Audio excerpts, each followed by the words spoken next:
ভালো থেকো সব সময়। হ্যাঁ, তুমিও ভালো থেকো। বিয়ে কবে করবে?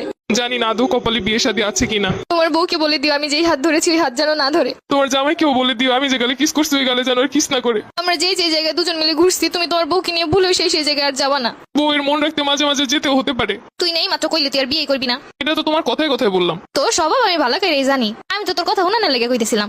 ছেড়েই তো চলে যাচ্ছ, তাহলে আবার এইগুলো কেন বলতেছো? ঠিকই তো বলছো, আমি কেন এগুলো বলতেছি এখন? আমাকে ছেড়ে খুব ভালো থাকবে তাই না?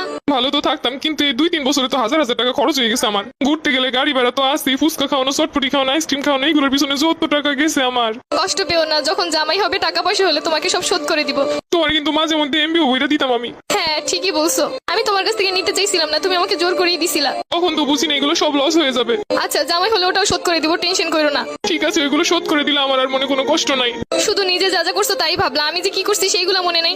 একদিন কচু শাক রান্না করে নিয়ে আসছিলাম, লাল শাক বোনা করছিলাম, তোমাকে ছেড়ে খাইতে পারতেছিলাম না তাই বক্স ভরে তোমাকে এনে দিছিলাম। আচ্ছা, আমার যখন বউ হবে আমিও তোমাকে লাল শাক আর কচু শাকের তরকারি রান্না করে বাটি ভরে দিয়ে আসবো। চেয়েছিলে এই শীতে রাজহাঁস রান্না করে খাওয়াতে আমাকে। ইচ্ছে তো ছিল কত কিছুই, কিন্তু হলো কই? সবই তো ঠিক ছিল, শুধুমাত্র একটা স্বপ্ন দেখে এভাবে চলে গেলে। আর আমার এই শীতে রাজহাঁস খাওয়া হলো না।